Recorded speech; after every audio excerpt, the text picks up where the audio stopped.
بسم الله الرحمن الرحيم. سبحان الله وبحمده، سبحان الله العظيم. أرحب بكم في درسنا الثاني على المجال الكهربائي، القوانين الرياضية واستخداماتها. في هذا الدرس كما ذكرنا في الدروس السابقة هي 3 قوانين على المجال الكهربائي لموصل كروي أو لشحنة نقطية وهكذا. المجال الكهربائي عند نقطة في مجال غير منتظم يحسب من العلاقة E يساوي ثابت كولوم في مطلق الشحنة على مربع البعد. بالنسبة للمجال المنتظم وغير المنتظم، إذا علمت القوة المؤثرة على الشحنة الموضوعة في المجال يحسب المجال من علاقة حساب القوة على مطلق الشحنة. أما حساب المجال الكهربائي على سطح الموصل الكروي معلوم نصف القطر، فهو من علاقة ثابت كولوم في مطلق الشحنة على مربع نصف القطر. عند شحن الموصل الكروي المعزول بشحنة كهربائية Q فإنها تستقر على سطحه الخارجي كما بالشكل، بس بدنا نعرف ليش. هاي الشحنات وخطوط المجال تدخل إلى الشحنة السالبة بينما هي تخرج من الشحنة الموجبة. نلاحظ لا يوجد داخل الموصل الكروي لا خطوط مجال ولا شحنات، وبالتالي المجال في الداخل يساوي 0. نقول الشحنات تتنافر وتتباعد لأبعد مكان وهو سطح الموصل المعزول.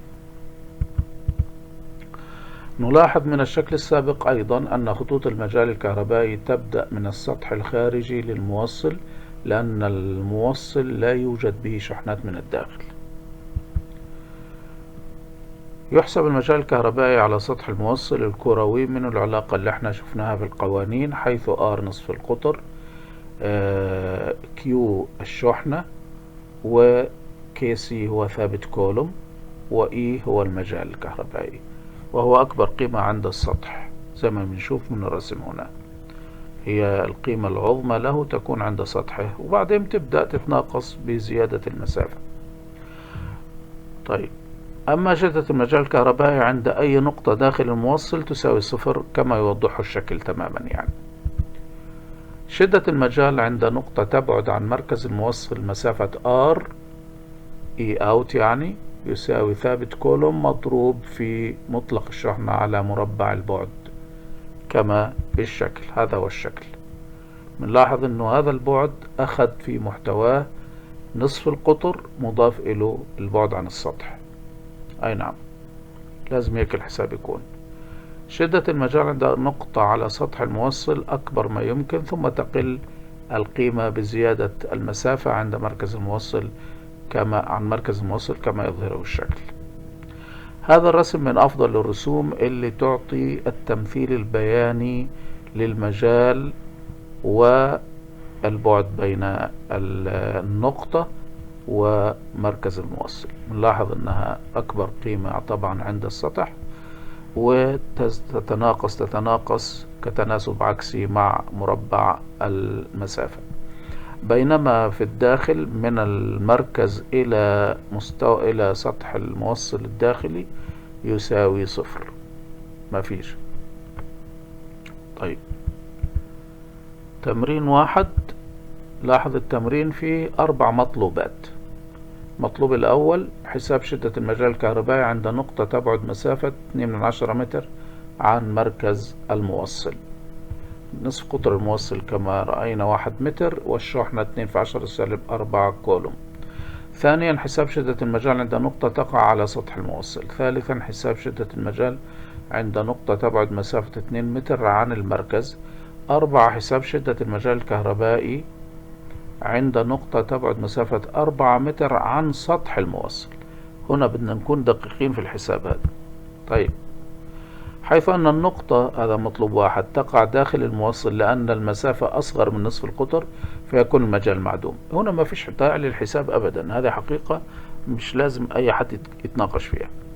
أما رقم 2، عند نقطة تقع على السطح نستخدم قانون E بتساوي KC ضرب مطلق الشحنة على مربع نصف القطر، وهنا حسبناها تطلع 1.8 في 10 أس 6 نيوتن لكل كولوم. رقم 3 حساب شدة المجال عند نقطة تبعد مسافة 2 متر عن مركز الموصل.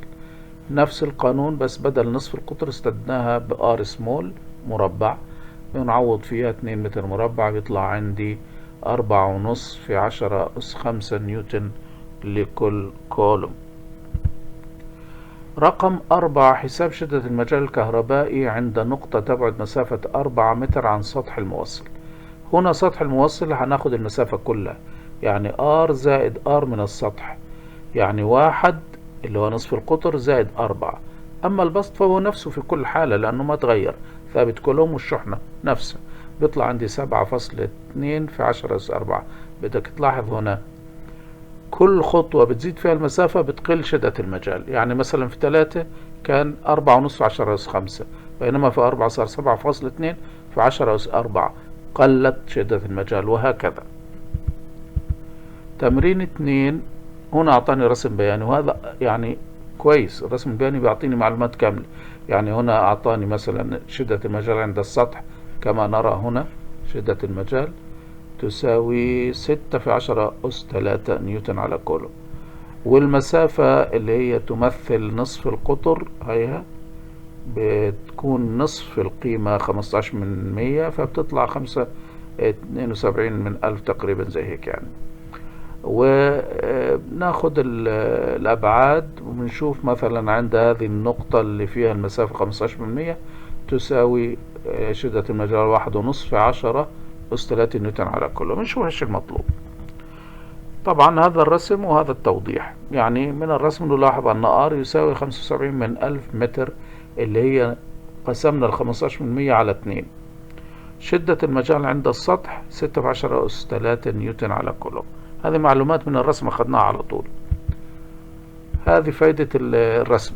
من علاقة حساب شدة المجال عند السطح نحسب مقدار الشحنة. E بيساوي ثابت كولوم في مطلق الشحنة على R تربيع.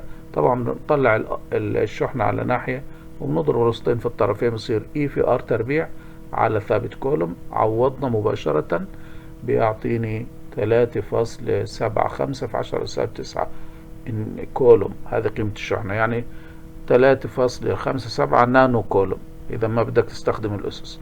في رقم 2 من الرسم يتضح أن النقطة تقع داخل الموصل، وبالتالي تكون القيمة 0، يعني المجال معدوم. رقم 3 من الرسم يتضح أن شدة المجال عند البعد 15% تساوي 1.5 في 10 أس 3 نيوتن على كولوم. نحسب القوة، نضرب مطلق الشحنة في شدة المجال عند هذه النقطة، ضربناهم بيطلع 7.5 في 10 أس -6 نيوتن فقط، لأن هذه قوة. تمرين 3 الرسم البياني يوضح تغيرات مقدار شدة المجال بتغير بعد النقطة عن سطح الموصل الكروي. أجب عما يلي: احسب نصف قطر الموصل. هذه مثلت معضلة لمعظم الطلاب، كيف يوجد نصف القطر مع أنه مش معطيني نصف القطر. هنا ببساطة بنحسب المجال على السطح كم يساوي، وهو معطيني إياه، وبنستخدم العلاقة، بظل عندي إيش؟ نصف القطر مجهول. بينما لو أخذنا عند المجال 2000 مثلا أو 4000، في عندي المسافة محسوبة، بقدر أحسب شحنة الموصل، ومنها بقدر أحسب نصف القطر. خلينا نشوف الخطوات في الحل أحسن. إيه عند السطح بتساوي كي سي في مطلق الشحنة على مربع نصف القطر. طبعا لا نصف القطر معلوم ولا الشحنة معلومة، إذا أنا لما أستخدم العلاقة الثانية E out، يعني عند أي نقطة خارج السطح خارج الموصل، وأستخدم فيها R كابيتال زائد R سمول الكل تربيع، بصفي عندي مجهولين، الشحنة و R كابيتال. بينما R سمول أنا بختارها من الرسم. فهنا أنا عندك قسمة الطرفين على بعض، الثوابت بنختصرها، الشحنة بتروح، ثابت كولوم هو ثابت معروف لكن بنختصره، بالصف العلاقة كما يلي. شوف، إذا بيصير عندي E out على E سطح يساوي R تربيع كابيتال على R زائد 2/100 الكل تربيع، اللي هو إيش هو 2/100؟ المسافة اللي احنا اخترنا عندها المجال يساوي 2000. عند السطح بيساوي 8000. اوكي، طيب 8000 على 2000 يعني 4، وبنوجد جذر الطرفين، يعني جذر الأربعة وR تربيع على R زائد 2% الكل تربيع. إذا جذر الأربعة طلع 2، جذر المربع نصف القطر R على R زائد 2% طلع R. خلاص طلع عندي R 2 متر. طيب الآن شدة المجال عند نقطة داخل الموصل تساوي 0، هذه معروفة في المطلوب. الآن حساب كمية الشحنة، خلاص ما هو عرفنا نصف القطر كم، وثابت كولوم معروف، وشدة المجال معروفة. إما أن أخذ شدة المجال 8000 أو أخذ شدة المجال 2000، أنا حر. فإذا من هذه العلاقات بأخذ 8000، الشحنة مجهولة، 9 في 10 9 ثابت كولوم، 2% الكل تربيع هذا نصف القطر، منها بنطلع الشحنة بالتعويض، بيطلع عندي 3.6 في 10 أس سالب 10 كولوم. تمرين 4 أعطاني رسم هنا، والرسم دايما بيريح الواحد، بيعطيني المعلومات جاهزة من غير ما يكتب. مطلوب مني في هذا السؤال أحسب شحنة الموصل مباشرة. ليش؟ لأنه معطيني نصف القطر هنا، مش زي السؤال السابق بدي أكون معادلتين عشان أطلع نصف القطر. لا، هنا معطيني المجال عند السطح اللي هو 400 نيوتن على كولوم، والنصف القطر هي مبين من النقطة الأصل إلى السطح 1/10.